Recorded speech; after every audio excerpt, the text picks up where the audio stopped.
now circulating around artificial intelligence and machine learning. That humanistic and critical thinking also deeply involves the arts. Since that is so, it's my pleasure today to hand over the introductory baton to my colleague and member of the Critical AI Steering Committee, Atif Aiken, who was crucial in organizing today's events. He will be introducing Mindy Sue, who in turn will be introducing our guest of honor.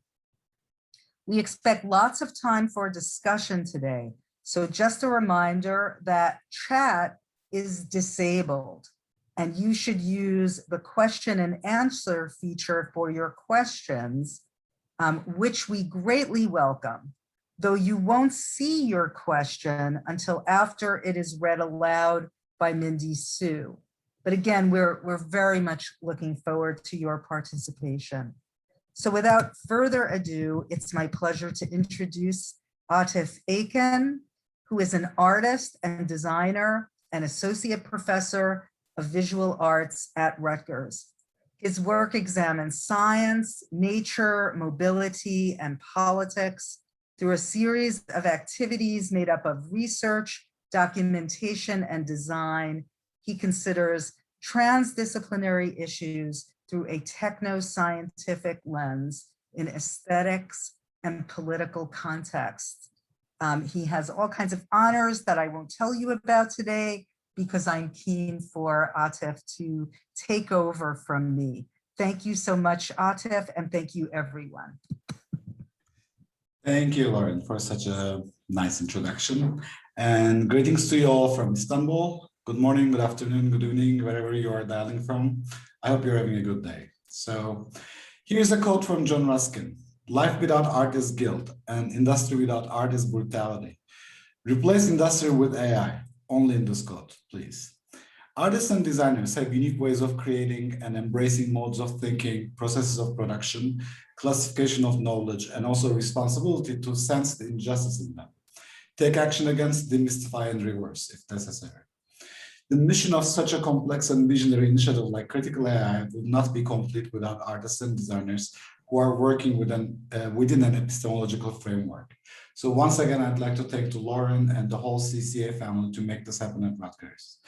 I've been admiring Mimi Onuoha's work for a while, and when she kindly accepted our invitation to take part in this series, I couldn't think of a better person other than my dear colleague Mindy to engage in a dialogue with her. So Mindy Sue is a designer and researcher whose work focuses on public engagement with digital archives. Sue graduated from University of California, Los Angeles, and earned a Master of Design degree from Harvard Graduate School of Design. She is currently and luckily on the faculty at Rutgers Masonville School of the Arts and also teaches at the Yale School of Art.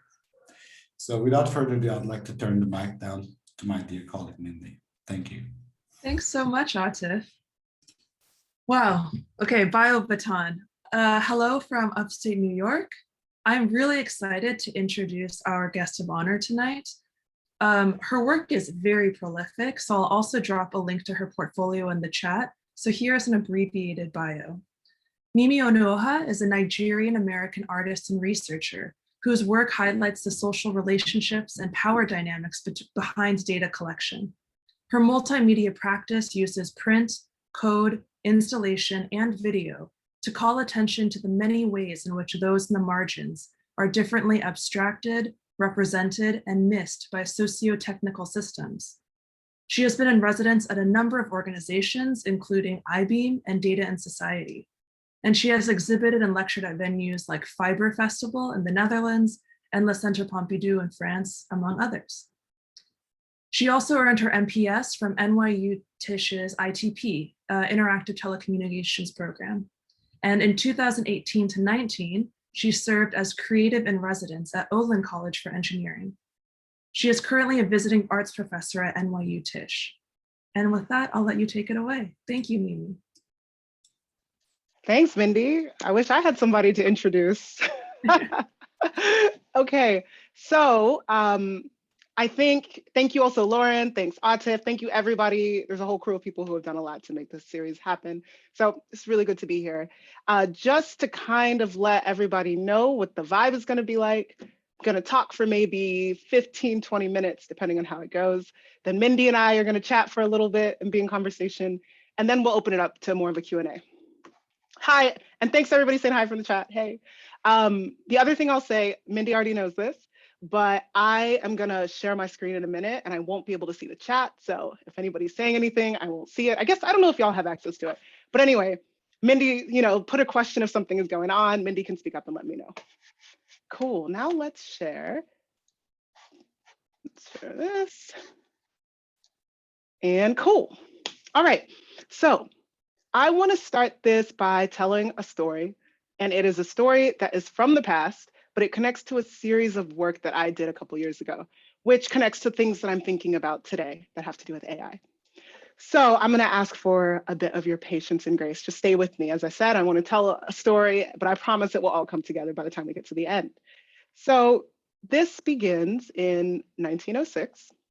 It's the time that we're talking about. It's the early 20th century. And the story really has three different entities that are part of it. The first one is W.B. Du Bois, who's the famed Black sociologist, academic, and writer, among many other things. And at this time, this turn of the 20th century, Du Bois is an up-and-coming researcher who's got a post at Atlanta University in Georgia. So keep in mind, this is a time when sociology as a science is really being refined within this country, but also it's a time that's about half a century after the Civil War. So it's a point in history when the practice of slavery has been abolished. But of course, there are still many places in the US that continue to be de facto ruled by these very repressive and violent white power regimes. And this is what brings us to the second entity who's present in this story, which is Lowndes County, Alabama. So Lowndes County, Alabama is just great, a really interesting place. I don't know if anybody here is from Lowndes, but I had a talk where someone was and it was really amazing. Lowndes County has just really, really deep and fantastic tradition of civic engagement and protest. And probably as a result of this, at this time, Lowndes County was definitely a place where you could see a lot of racist violence. In fact, the area was called Bloody Lowndes because of how often it had been host to racial violence. So around this time, Du Bois becomes interested in Lowndes County, and he really becomes interested in Lowndes County out of this desire for change. He was looking and seeing a lot of what was happening at Lowndes County, which is very rural, was filled with mostly Black people. And he was seeing the way in which people were living and what they were facing. And he became convinced that if he and his team could make this rational and sociologically sound claim about the conditions of life for Black citizens, what Black folks in Lowndes County were up against, but also the ways in which they were creating life for themselves, that if they could create a sociological study around this, that they could use that, the data that they collected, they could use that to counter these racist stereotypes and paternalistic condescension that Black folks were facing every day. So Du Bois decides to go over to Lowndes County with a team of about a dozen researchers. However, it is not just this team. They're not just working alone. It's not just them in Lowndes. The work that they were doing was funded and commissioned by the Federal Bureau of Labor Statistics. So this is the third entity in this story. And this bureau, Du Bois had this longstanding sort of relationship with the Bureau at this time, where Du Bois would do research in different places, and then the Bureau would publish the reports that he made from that research.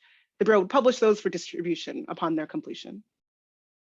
So this is the scene as we've got it set up. There's W.B. Du Bois, he's working with his team. They're going over to Lowndes County to carry out this long sociological study on Black life there. And they're going, the things that they end up the data they end up collecting, it's going to be compiled into a report that will be published by the Federal Bureau of Labor Statistics. So Du Bois and his team do house-to-house canvassing of about 25, I think it's 20,000 homes that had been underrepresented. These are folks who didn't show up on the 1900 census at all. And the form that you're seeing, these are actually the forms that they had designed and that they used. You can see they collect data on all sorts of things, even beyond these forms. So they were collecting data on topics ranging from land ownership to political activity, morality, family life. They gathered all of these legal records. They created these detailed tables and charts in which they could put that in. And then once they had that data, they took that and they transformed it into these other forms. They made these charts and graphs so that they could represent it in different ways. And their goal was to show this evolution of economic, social, and political power and trends in land ownership for Black folks from the Civil War until the present day in Lowndes. Again, thinking that if they could have this, that they could use this to counter the ways in which they were seeing Black people be talked about or portrayed in other parts of society. So the team works for months on this project. They finally finish, and they proudly submit this handwritten manuscript to the Bureau of Labor and Statistics. They send it over to them, and then they wait. And they wait, and they wait, and they wait, and for months they receive no response. And finally, close to a year after submitting the report, Du Bois learns that the study's conclusions had touched upon matters that were perhaps a bit controversial for the Bureau. The Bureau of Labor Statistics cites technical matters for the reason for their rejection of the study. However, Du Bois really pushes back against this in his autobiography. He had been sending letters with them the whole time about the technical matters that they were referring to, so they had known. And really what the claim that Du Bois makes is that they did not like the results. They didn't like the way that Du Bois had shown the story of Black people and the ways in which Black people were responding and living their lives. And so what happens is that this report that Du Bois and his team had submitted, which is the only copy of the report that exists, and which Du Bois would later call his best sociological work, is gone. It's destroyed, it's lost. The Bureau tells him that they do not have it, they cannot return it to him. And no one ever sees, Du Bois would never see it again, but no one has ever seen this report ever since. Okay, so hold that story, hold that thought. At the beginning of this series, this critical AI series, I believe it was Meredith Whitaker who gave a bit of a keynote about AI. And within it, she mentioned lots of things that were very useful, very, very great, good things to be aware of. And one of the small things that she mentioned was that there are 3 things that are absolutely fundamental to understanding the proliferation of just mass automated and machine learning based technologies today. And those 3 things are widespread access to data, increased computing and processing power, and then people who know how to implement and work with both of those things and actually implement some of these machine learning algorithms. So to me, the trick about this list is that it's actually in order of most to least important. And the thing this is what I would say, but I think arguably other folks who are active in the field might agree. And if that is true, then it means that data is the most important thing, is absolutely crucial to understanding this particular moment that we're in, this widespread access to data. And for me in my art practice, data is also a thing that I tend to focus quite a bit on. And really most of my practice is about this question of what does it mean to turn the world into data? That's a question that I'm constantly circling around, but it's also a question that I want to highlight in this conversation today. For me, when I think about what it means for the world to be made into data, I'm also thinking about where the need for that comes from and what forces accelerate that process or which forces interrupt that process, particularly in regards to groups who are excluded from dominant systems, like the rural Southern Black folks who Du Bois was working with, or immigrants to a country and so on. And I have been exploring this question for a long time in many other parts of my practice, but I also, as part of my practice, have made work that deals very, very explicitly with this question: what does it mean to make the world into data, and what surrounds that? I have work that deals with that very explicitly in regards to AI and machine learning specifically. So for example, I have this piece called The Future is Here. Maybe some of you have seen it, probably most of you have not. And this was originally created for the Photographers Gallery, though most recently it was shown in Seoul, in Korea, at this lovely little exhibition that I couldn't go to because of COVID. But this piece, The Future is Here, it's about the places where the labor for annotating and creating some of the data sets that large supervised machine learning systems depend on. And I've got a video here, I think. I'll play it. I don't know if y'all will be able to see it because sometimes bandwidth things can get in the way, but don't worry if you can't, I'm going to describe what's in it. This is just a sample of the piece. The piece is a video. It loops for 23 minutes. And in this work, what I did was I had folks who do a lot of the actual annotating for these data sets that are used for kind of large corporate machine learning systems. People who do the work of getting data into the format so that it can be fed into those systems. I had those folks send me photos of the places where they do their work. And so that's the photos that you might see in the background. These are the places where the people who do that work actually do that.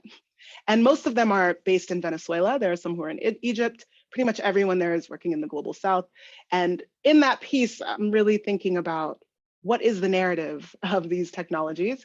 I have the photos that people sent me, but then you'll also see kind of these little cartoon looking diagrams, which are these stylized representations I created to kind of get at this idea. You know, they're using this almost graphic novel vibe and really getting at the handiwork that is required for a technology that seems like that is presented as if it's seamlessly automated.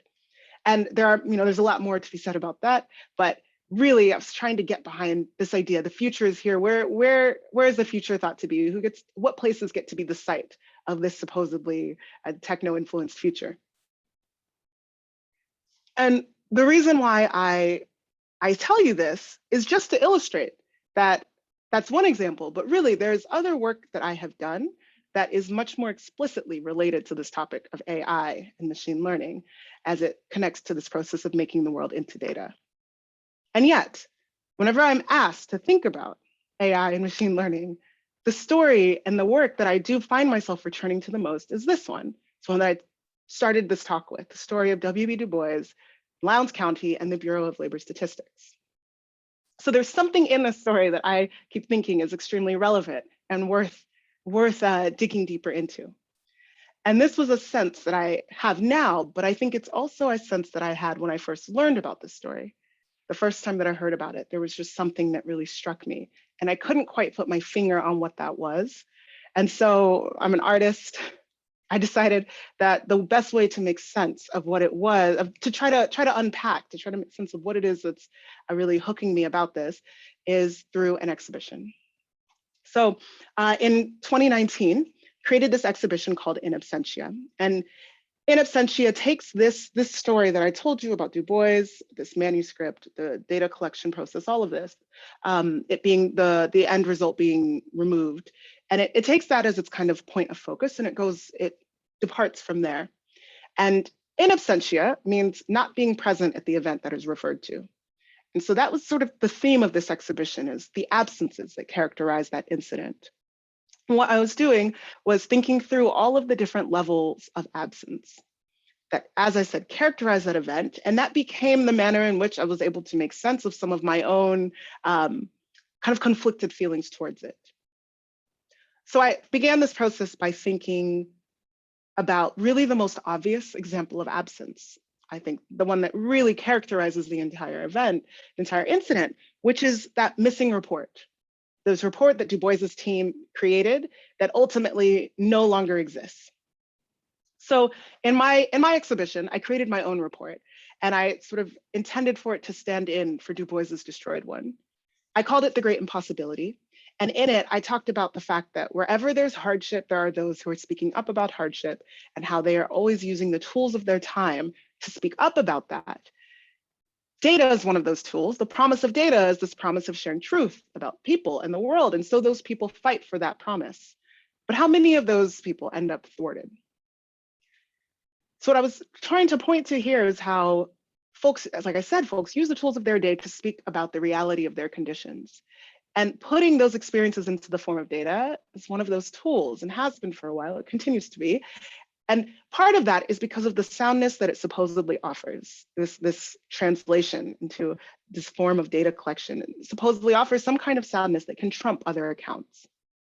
So I was speaking to that, but in this publication, within this essay and the many other things, there are sort of other images that I created as part of this, this document. I was also speaking about this thing calling the Great Impossibility, which is this realization, the moment that I think many groups and people have come up against once they realize that you can't use data and facts to convince people of something that they will not let themselves know. And that there are so many factors, historical, social, technical, natural, personal, just interrelated systems that can operate to interrupt that process. And I think that on some level, this whole series of work is my captivation when the moment when Du Bois and his team realized this great impossibility. So that's sort of one level of absence that I was playing with. But there's kind of explored another level of it as well. When I was first sort of beginning this presentation, I showed you some of the charts and maps that Du Bois's team made. By now, you perhaps have realized that those, the things I showed you, I think this was one of them, those were not actually from the report because the report is destroyed. Nobody has seen what was in it. However, the charts and maps that I did show were from a few years earlier at the 1900 Exposition Universelle in Paris, where Du Bois also worked with a group of people to present images. And given the close time frame, it's reasonable to assume that the work that Du Bois's team created for that report, which we have never seen, that they were likely in this style. And so this is the style that I used, and that this visual aesthetic is what influenced me for the next part of the exhibition. And what I did was I created my own series of 6 prints, and each one of them speaks to some kind of chart or graphic that Du Bois and his earlier team created. And in these, I'm using maps, I'm using cartography, I'm taking these techniques that come from the field of infographics and trying to visually make reference to the work that Du Bois's team would have done, which likely theirs would have been hand-drawn, but as you can see, has this sort of element of this kind of mechanical precision about it. And so I use modern tools in my charts, my prints. I printed them through risographs.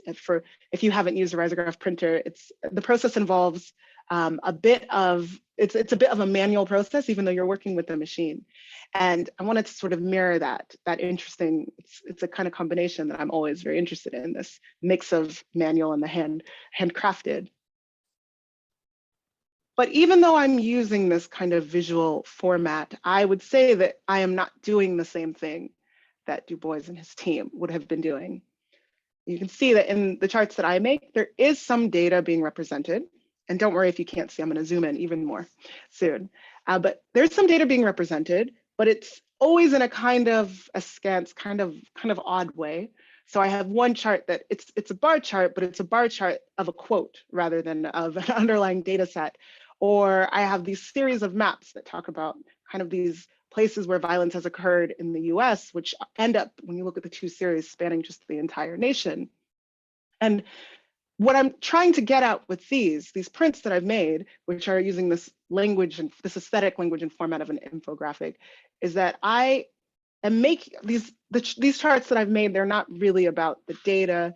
They're more about a society that creates the conditions for these sorts of charts to exist. It's a society that creates the conditions for infographics to be meaningful, really. And I think that you can see that best maybe in this one. It's called The Great Impossibility, same as the print the publication I made earlier in the exhibition. And it says what, and there's a small line next to it, and it says are we, and there's another line, and then it says trying to prove. And trying to prove is this endless spiral. I want to talk about this one because what I found myself landing on with this exhibition often was a kind of critique. It's a loving critique, I think, as the best ones usually are. And it's one that's directed as much to myself as it is to Du Bois. And it acknowledges this fact that there are so many different absences that are inherent within this episode of Du Bois and the Bureau, Lowndes. And I think the most important one, it isn't just that destroyed document. It's also not the Bureau of Labor's great impossibility, their inability to acknowledge the true conditions that provided the world they're benefiting from. But no, for me, part of the crucial absence is one that Du Bois himself fell into, which is that even in his choice of approach, he tacitly reinforced the idea that the suffering of a people in itself doesn't qualify as evidence, because data is scientific and suffering isn't. And this idea of a world in which the idea that getting rid of a report is all that you have to do, because without a certain accepted style of empirical truth, that which is being told in it, whether it's this pain or survival or agency, whatever it is, it doesn't matter. And so to view this translation of these experiences into this acceptable data format, to view that as the sole way of appealing to truth is to fall into the traps of a system that builds its own support and justification, but at the expense still of those who bear the burden. And I think that's part of the thing that with this exhibition, it's kind of the difficulty that I'm trying to hold. And realizing, of course, that that's holding Du Bois to impossible standards, while still many are indebted to him. But I'm actually not really here just to criticize Du Bois, because he was alive at a completely different moment. And he had this clear reason for why he put his faith in that form of data collection. But today, we are in an accelerated moment where this same kind of similar approach is no longer novel, but rather it's quite routine. It's 115 years later now, and in many parts of society, it's generally accepted that data collection, and if you expand that, just emerging technology is always an acceptable answer or solution to any problem. Over the past 4 years, I've kept this informal list of spaces where I've heard that AI systems are needed or are beneficial, or where we need to have advancements in current AI systems, where that's imperative because of the issues in these underlying spaces. And those spaces have included education, climate change, cancer, understanding the brain, car crashes, labor issues. There's spaces where, again, I hear these systems are needed because they can drastically improve these. But there's still this unstated assumption that guides such conversations, which is that the people leveling them never really have to say why AI should be put in any of these fields, why it is that AI should solve all of these problems, or indeed even what the central problems to be solved are. And what I find to be interesting about this positionality and this approach is that its primacy, the fact that it is, that this way of thinking is so powerful, is that it puts anyone who would dare to question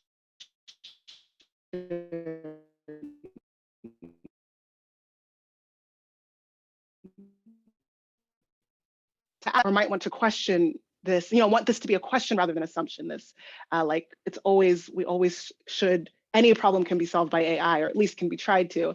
It puts those of us who would question it in this role of having to push back, of having to answer, having to respond, rather than being able to set the terms of the debate ourselves. And I think that's a travesty, but I think it's also a lesson that I often take from this Du Bois incident. And I think it's one that Du Bois learned. Should say that after that incident, Du Bois never worked with the Bureau of Labor Statistics again. And he also ended up going into a completely different format, rather than the next thing he did after that data collection process was that he wrote a book. So he went more into this kind of art field. But there's something there, this eternal disadvantage of not being able to set the terms of any discussion, that I think I end up walking away with. Okay, there's kind of one more thing I could say, but I think because it's 12:30, I will stop here and maybe we can kind of get at this in the questions. So I'm going to stop sharing my screen and I will pass it over to you, Mindy, so we can have a bit more of a conversation. Thank you so much, Mimi. Fantastic. As you were speaking, I feel like there are several through lines that were coming out for me. One of them really dealing with voids and absences and history. And it reminded me of Saidiya Hartman's notion of critical fabulation. So for those in the audience who are unfamiliar with this phrase, in Venus in Two Acts,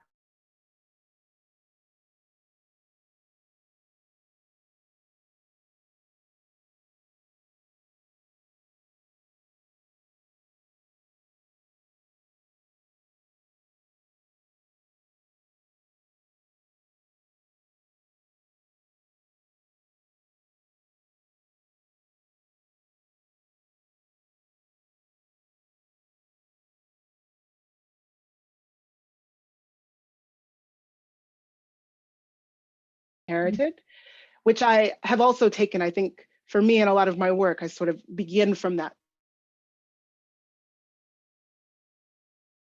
so much. And it also feels to me very tied to this kind of like the archival question, which I think you also brought up, this question of what the most important decision that you make in creating any kind of archive is what gets included. And yet it's also the decision for which there's no the justification. It's hard to see that. It's the decision that everything else is impacted by, and yet it disappears. And I think just in general, pretty much for me, the way in which a lot of my practice, I'm just interested in making sense of systems, not out of a just kind of abstract, like removed gaze, but because it's like it feels embodied. It feels like the stakes are high. We have to there's something we have to hold and understand.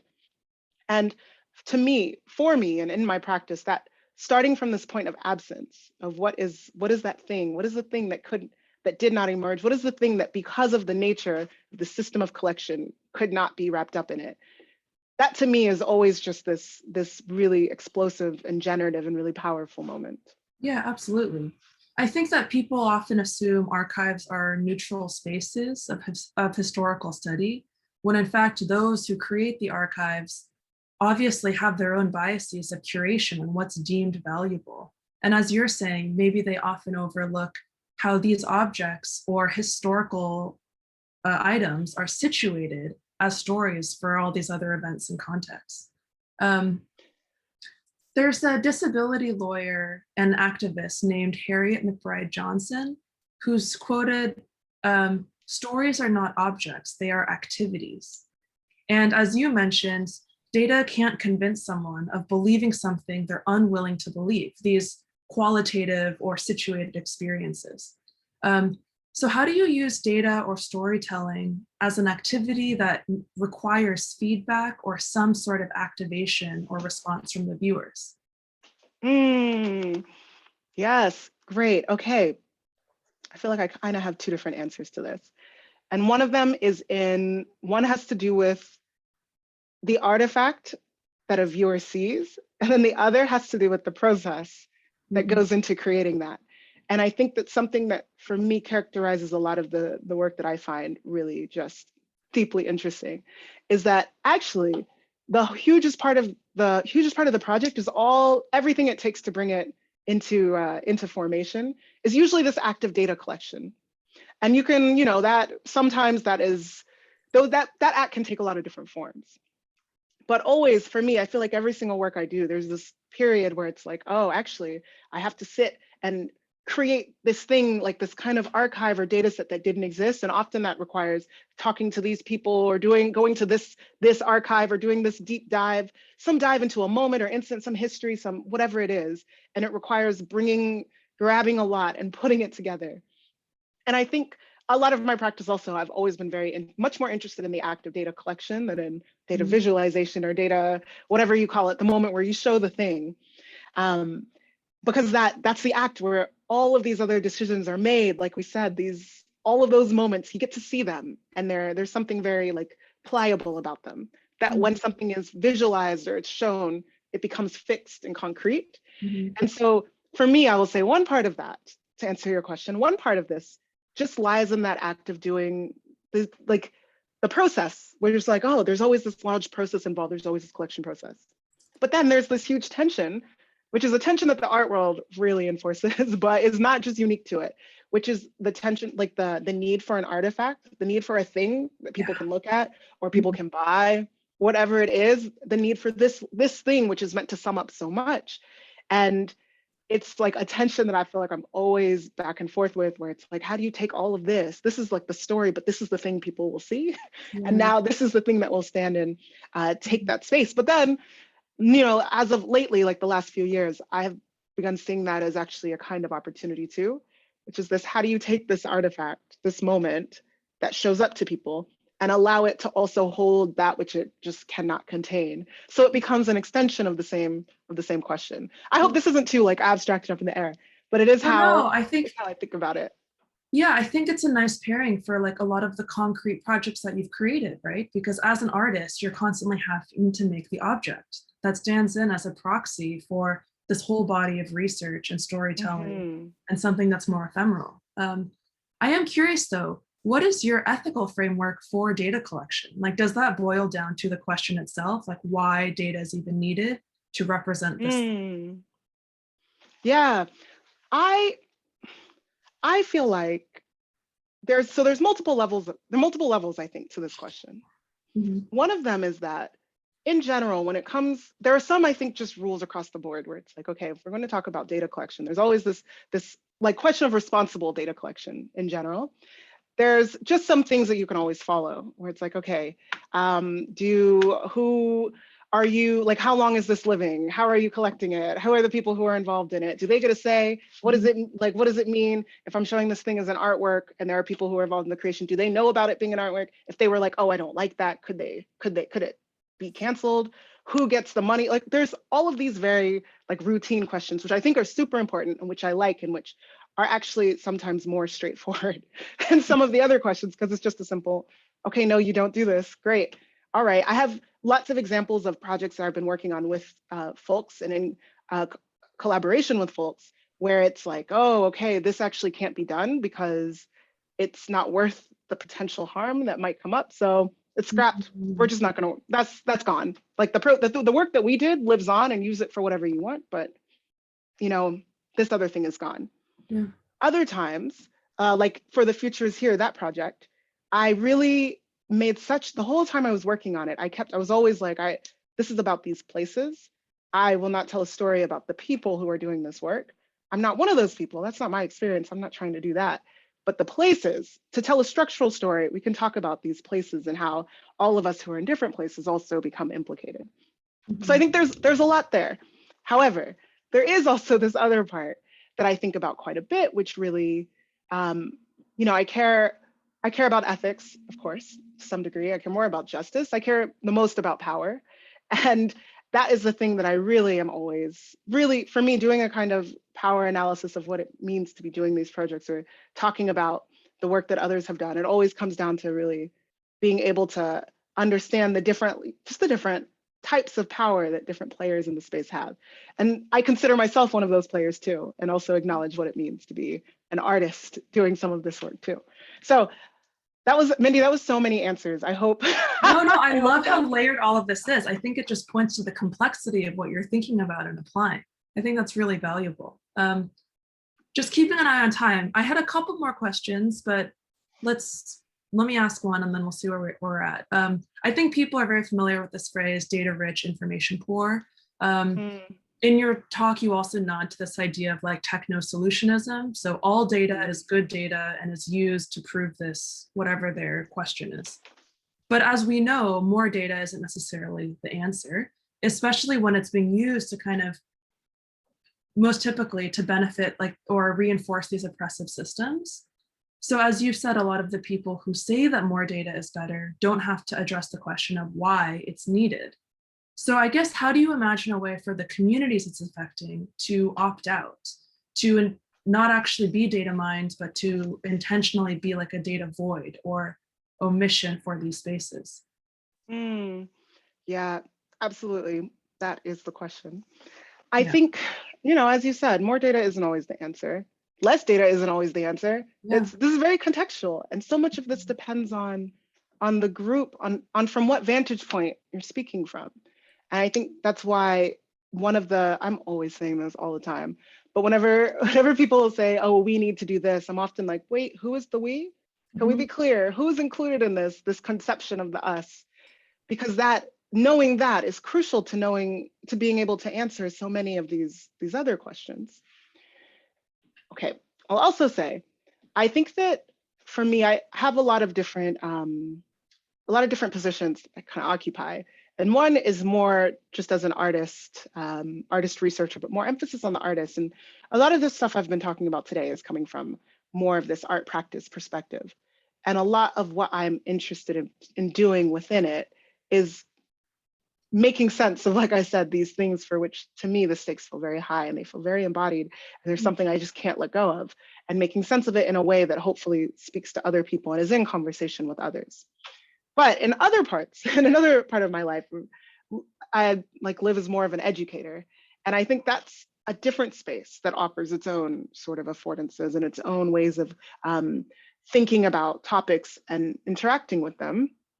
And in those, one of the things that I do more in that lens of life is have this kind of series of work I've done with Diana Nucera, aka Mother Cyborg, where we do this stuff around a People's Guide to AI, which we've now expanded into this People's Guide Press. It's coming soon. We'll talk about it at some point.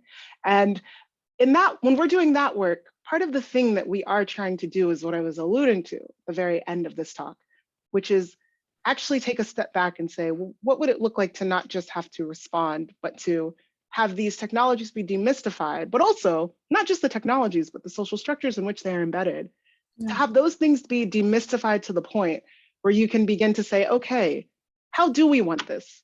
What are the problems this is meant to solve? What are the problems we have?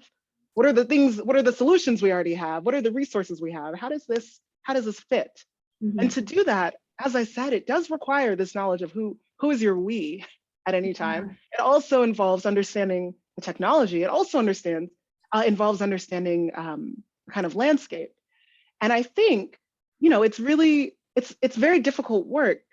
In many ways, this thinking in a more, for lack of even a more precise word, like an more imaginative or more lateral way is actually, I think, something that I have to keep reminding myself of, is that it's much harder to do that than it is to respond to how you've seen something presented to you and what you now want to do, like keep it, get rid of it, do this. It's just a very different way of thinking, and it requires a different kind of engagement and much more work. And so that's in that space. When Diane and I do a people's guide stuff, a lot of what we're trying to do is that kind of undoing, where we're like, okay, how do we reel back on some of this and say, all right, what does it look like to redefine this and think more in terms of your own agency, and also to have a sense of when you're saying we, who you're always talking about, and the things that you already have at your disposal. I mean, yeah, I think it's hard. It's deceptively, it's very challenging. It's very, very challenging, but I think it is the only way. It's the only way that you get to the point where you can even start to think, well, what do we want? Rather than just like accept, refuse, where you're like, well, maybe we want to be the ones in control, or maybe we don't want to be the objects, or maybe we want this trade-off. Maybe we'll take this in exchange for this. Yeah. But it does require this sort of layer of work to be done ahead of time. Absolutely. I think that we need to learn something to unlearn them. And as you're saying, people often rely on precedents to reinforce these norms. And I think what you're doing that's really important through your work and through your pedagogy is to introduce this wide range of different forms of data acquisition and works connected to data, to say this is an alternative to what these precedents actually point to and how they're reinforced. But I do think on that note, just so we can talk about more of the we's in this current space, maybe we'll open it up to a Q&A with the audience. So I'm going to open up or just look at the question panel. One moment. So we have a couple coming in already. B. Bogart asks, Mimi, I'm thinking through an agential realist framework for the relation between data and that which is measured, that takes a relational perspective where data, as the object, results from interactions of agencies with highly unequal power. How do you think about data? Kind of a broad question. But do you have access to this Q&A panel as a refresher? I do. I can see these. Great. Yeah, fortunately, yes. Cool. Yeah, okay. The relation between data and that which is measured, that takes a relational perspective where data as object results from interactions of agencies with highly unequal power. How do you, and I guess you're saying, how do you think about data within this particular framing of it? Yes? I'm gonna assume yes. Okay. Yeah. I mean, reply. Yeah, I don't know. Can you reply? I think it's us speaking into a void. So we'll just assume your interpretation is correct. Great. Okay. Yeah. Interesting. Well, this is the thing. I suppose that this, to me, the part that I really fixate on is this. Oh, wait. What is Sarah saying? Oh. Great. Okay. Perfect. Hello. Sorry, that was quite a surprise. Yeah, I just wanted to set up the tension between a relational view on data and the dominant view, and then how you think about those things yourself in your own practice, not specifically a relational point of view unless you happen to have one, but how do you think through data, and is there a way of thinking about a data not as an object, but as a set of relationships? And if data is a set of relationships, how do we broaden the discourse in public around data as relationships and exposing all those things about exploitation and uneven power and extraction? So funny. I feel like we've talked about this before, but maybe we haven't. You and I specifically. But let me see. I do think about data in a very relational way. I really absolutely do. in fact, that's my primary framing. I always think about data as a set of, I think about data in terms of objects. Well, really, I think about data as emerging from this process of data collection. And I think about collection as this set of relations that is between, really, there are the objects and subjects. There are the entities who want some kind of information or data set to exist. And then there are the entities that make up the collection of that data set. And this can be like, there can be things in the middle. This can be mediated by multiple forces. But ultimately, I'm always thinking about in that framework. I'm like, there are those, at its simplest, there are those who want to collect something. And oh, and of course, this is mostly like civic data. There's, although you can expand it, include, like sensors and so on. I won't get into that now. Point is, there are those who want something to exist, and then there are those who are caught up in the process of collection for that thing. And the thing that is interesting to me about using that framework is that it makes it so that any questions that I would have about any data set and how people are reacting to it becomes very easy to make sense of within that framework, where I'm like, okay, well, who's the one who wants it to exist versus who's the one who's wrapped up within it? Who are the people who are wrapped up within it? Are these two the same group? My little spoiler is that when it's the same group, you never have these same issues. When the group that wants something to exist is the same as the group that is caught within it, you just don't see the same questions of like ethical quandary and so on. And so this question of object and subject just becomes extremely important. Now, if they're not the same group, well, okay, how are these different groups situated societally? What kinds of power do they have between them? Who gets to set the terms for different things? How are other groups involved in the same system of relations? This is, for me, often how I start with thinking about something.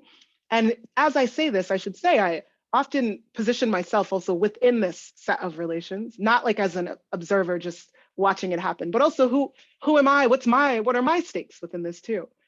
And the other thing I'll say is that there are, I think, other groups who end up having a set of, who have their own sort of stakes and ties and are part of this relationship as well. And mapping all of those out, I say mapping, but I don't mean physically mapping. I just mean like kind of thinking it through. Thinking through all of those, to me, sets the stage to be able to understand a kind of data landscape. And so this, as you said, thinking of this as resulting from this set of relationships, to me, it does so much in terms of making it so it's not like data, the object, but rather this thing that is constantly emerging from these other things that are very fluid. But the thing I think it does for me that is most important is that relationships are in flux and relationships can change. And there are things that can change the different kind of vantage points that people have within them. And having, for me, a framework that carries fluidity within it is just game changing. It changes the entire idea of what it means to want to have something in the space or to no longer want it there. Things just become possible in a different way. I hope that makes sense.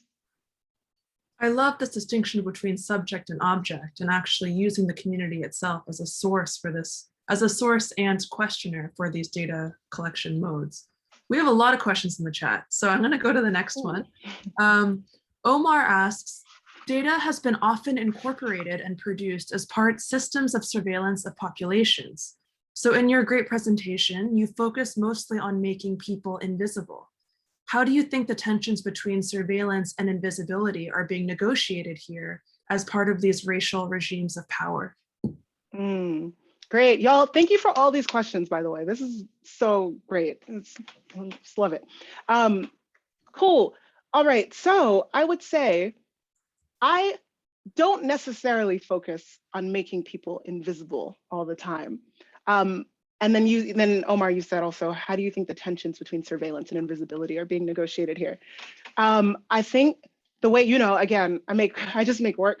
The way I make sense of a lot of these questions is through making things. So I'm going to go back to another piece to try to answer your question, even though I didn't talk about it here. And when I have this other project, this library of missing data sets, which has to do with things that are not being collected, things, particularly in spaces where there is a lot that is being collected. And what is interesting about that is that I also have think a lot about the patterns of absence that make it so that certain things aren't collected.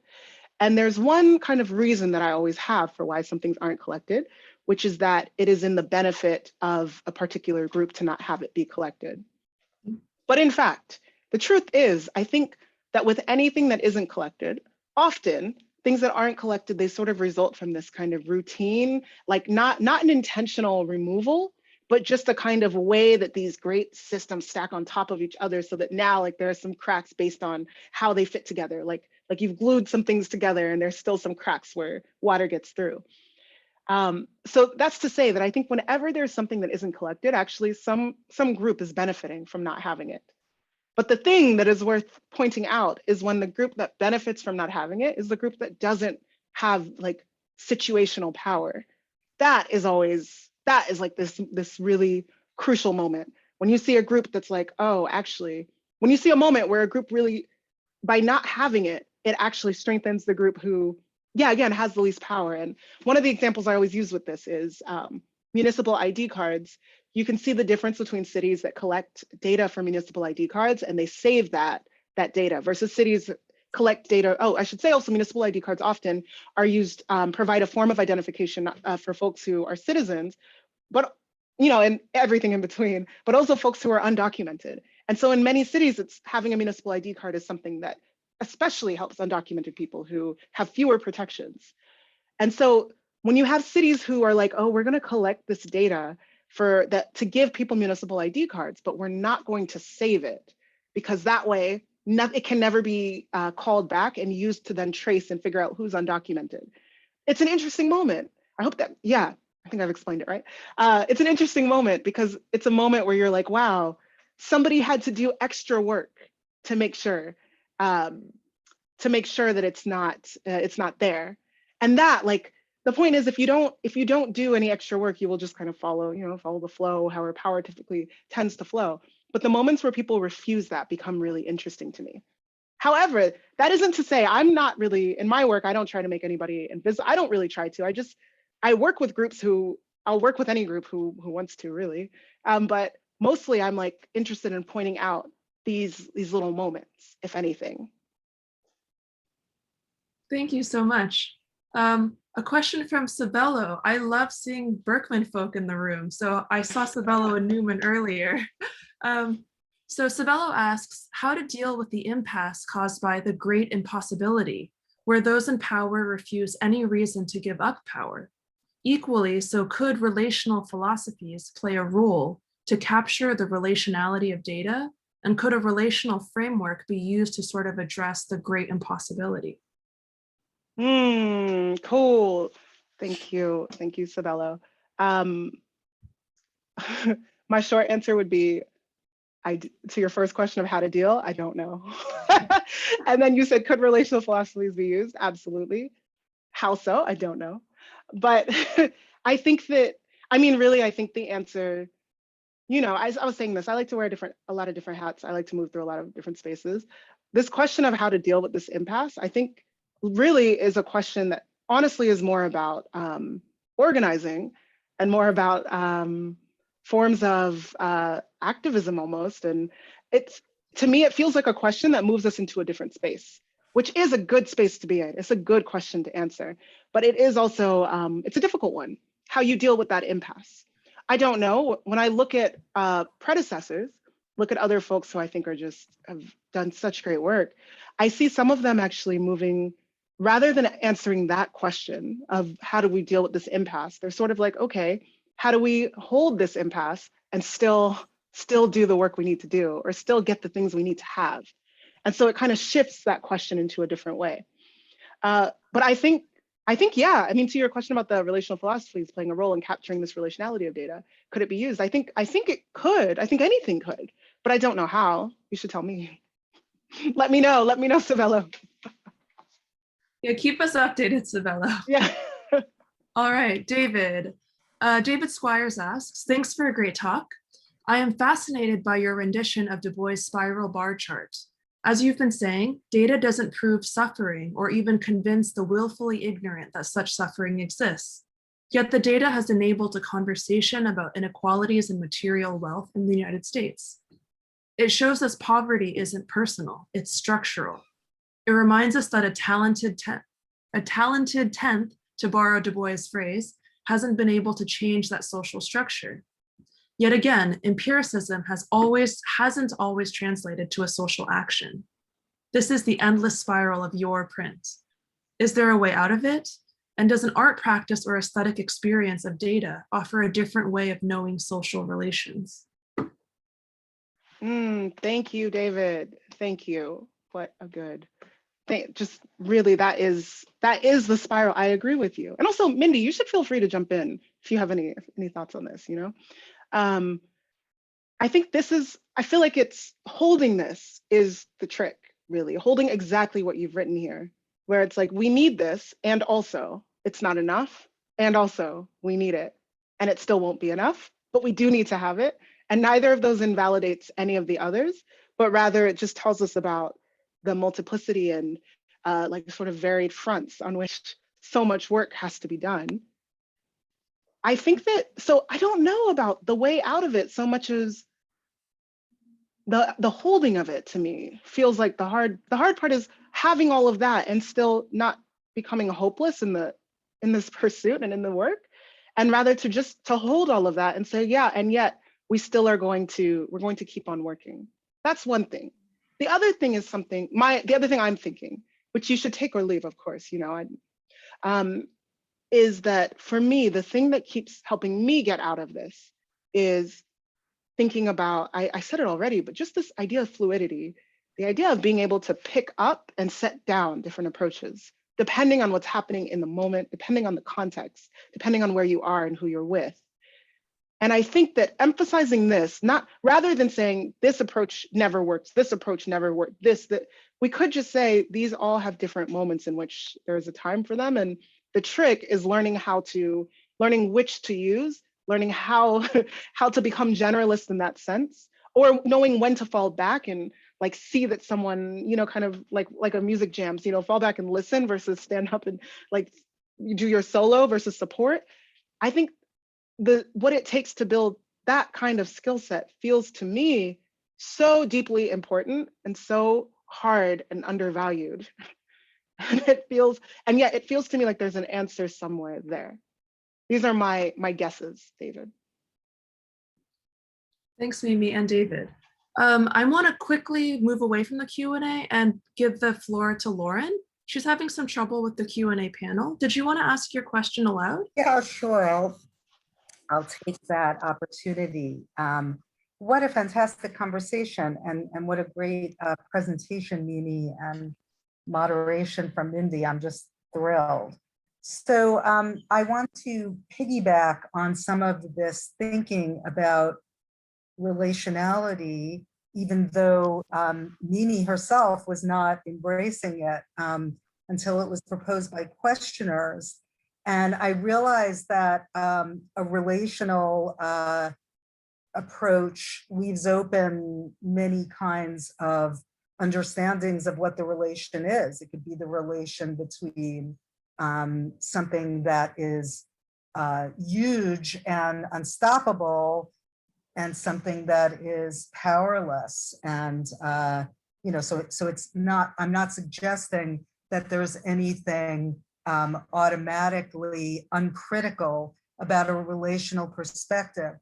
That said, I do think that often when we are talking about relationality, that we have a somewhat anthropocentric, anthropomorphizing notion of how these social relations are going to go.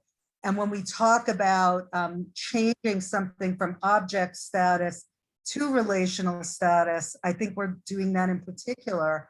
And so my question is, do we want to give that to data before thinking that through, right? Because data was given to us. And in fact, the Latin for data actually means given, right? We, by and large, are not the ones who choose what data will be collected and how it will be interpreted.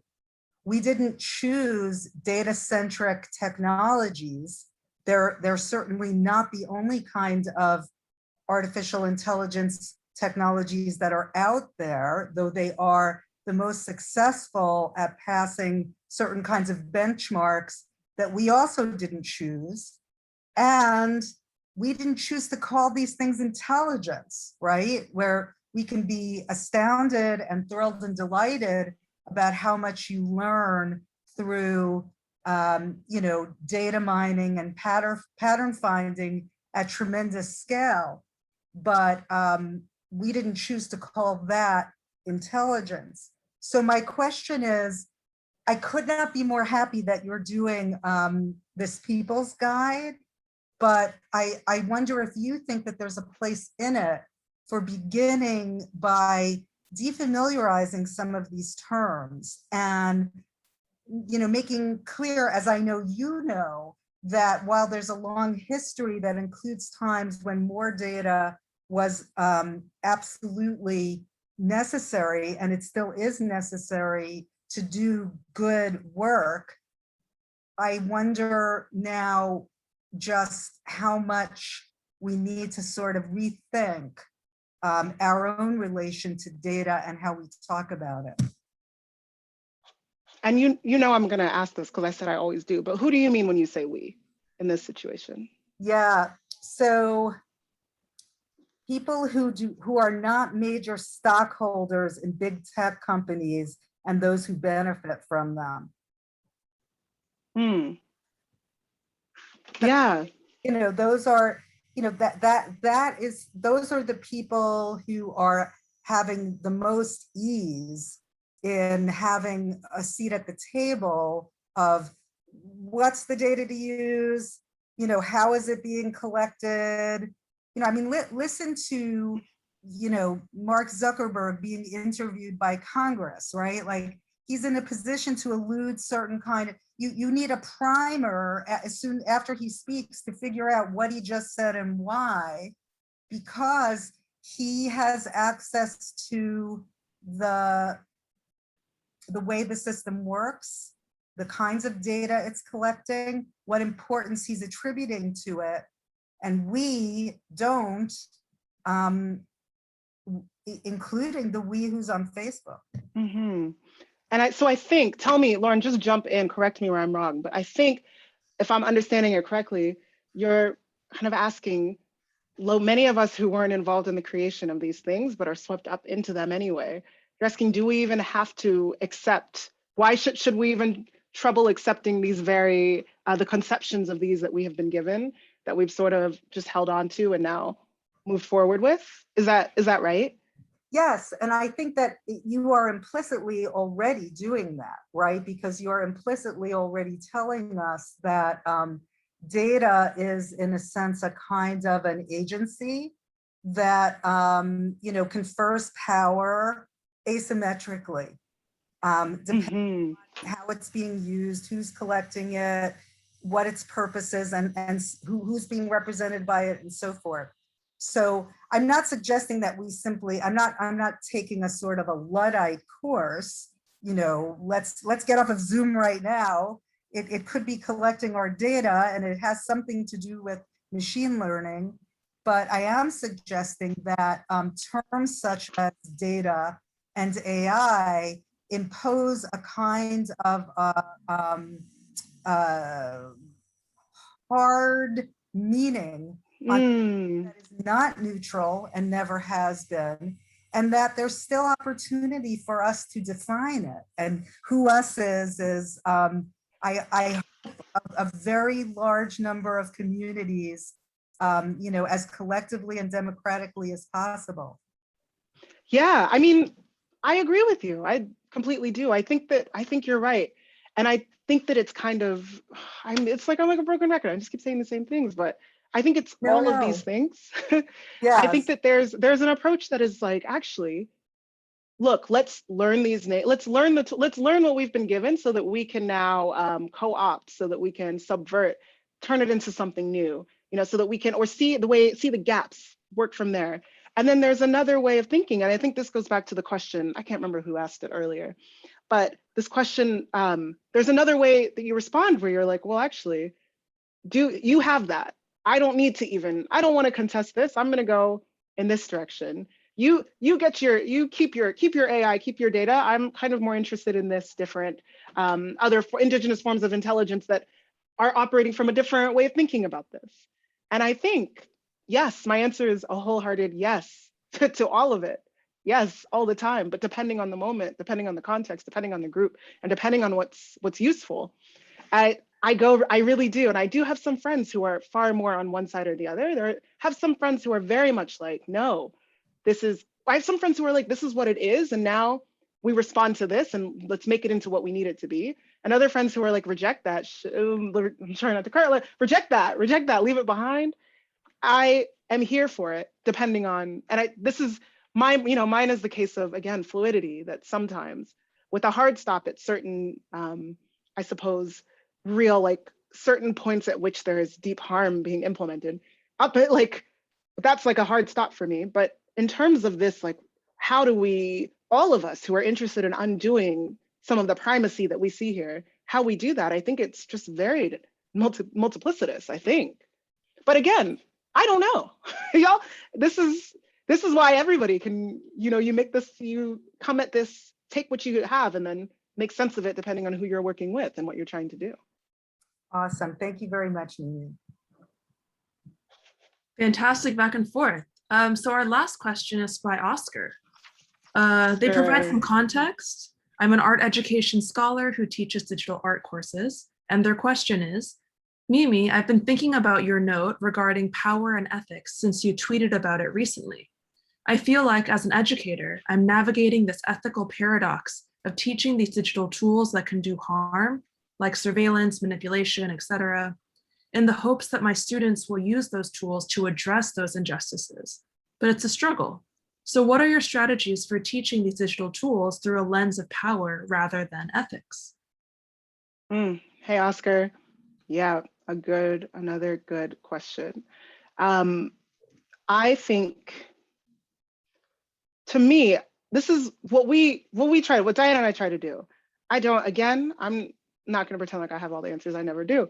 But I think that the thing that is tricky is that you want to both, for me, when I'm thinking about these things, actually, the part of the reason why even doing things in the tech world was because of just early experiences that really revealed to me the great power of some of these and the great possibility of so many of these tools. And there's something really like incredible about that, and very, just for me, that really filled me with a lot of joy as a young person. And having those experiences and seeing, wow, like, look at how these things could work, and the types of like kind of coming together of folks across different lines. Like this is just incredible. Of course, as you said, at the same time, a lot of these tools they come out of these, some of them come out of almost directly out of these very, very difficult histories to hold, and can be used to perpetuate so much. And I think that being aware of that, just that, like, it's like holding the same thing, knowing that that's the case becomes extremely important. But also being able to kind of knit those things together, see the history of this, see what this comes out of, see what it can be used for, see the things it has been used for in the past, and see also just the social structures that exist in the world that we are in. Hold those too and know those very clearly. It gives you a way to kind of recognize and see those patterns, and then also allows you to, I think depending on how this process goes, can allow you to pick that up and use it in a way that feels very grounded. But the reason why I think that's hard is because it's a bit of an interruption. And I think that it can be an interruption within a lot of formal education contexts, because it also, there's a lot that is pulling you into this kind of professional middle class culture in which this is like just taken as routine and you don't have to question it. So I think that it is a really difficult job. However, I don't know, I do take a lot of inspiration for all of the flaws. I do take a lot of inspiration from things like popular education and things like the folks who were kind of working in these alternative education spaces, who really had this sense of, okay, well, your education always starts from where you are. So, and you have a sense of where you are, you have that experience, you just need the analysis to kind of put that in place. And then anything you learn can be built on top of this. That's, I don't know, I have a lot of hope in that. Because it worked for me. It's worked for me, and it's worked in other spaces I've been in. I think that it increasingly the question is how you do that too. And also I will say, I feel like I've been around so many students who do have such a clear grasp of this too. So many students that I have taught lately, or just been learned from, feel like they really do understand. They have a very strong sense of a lot of these kind of questions of, okay, well, what are the sort of historical, social contexts that these things are embedded within? But it is hard. I think it is hard, and I guess you sort of do the best you can. There was something else I was going to say. It's gone. Oscar, I'll follow up if if I can remember what else it was. Basically, I do think it is a struggle. I think that starting at the position where people are at and being clear about making it so that people not telling but helping, like people learning in a way that is tied to your own experience and how you are embedded within other structures is imperative. Mm-hmm. And then the question is how to do that. And for that, I get a lot of my inspiration from popular education. Yeah. It's a short answer after such a long answer. Yeah. Thank you so much, Mimi. And Oscar, for your question. I don't see any remaining questions in the Q&A. There's been a lot of thank you messages coming in, so check out the answered panel to view those. I think on that note, I also wanted to say, Mimi, thank you so much for taking the time to speak with all of us today. I've personally really enjoyed basking in your wisdom and hearing all of your responses. So it's been great to finally connect after all this time. Mindy, thank you so much. Thank you. And thank you everyone, Lauren and Jacob and Atif and Sarah and everyone who's behind all of this. And thank you all for coming, spending any time on Zoom. Thank you tremendously. Just a reminder that the breakouts will be beginning at 1:30 for those that did not pre-register but want to join. That information is in the chat box. It's criticalainews@gmail.com. No punctuation, criticalainews@gmail.com. And there still are a couple of slots for people who would like to join. They will run about an hour. Huge, huge thanks to Mimi and Mindy. Applause, applause. Zoom applauses are so weird, but yes, imagine the noise. Thank you all. Thank you so much.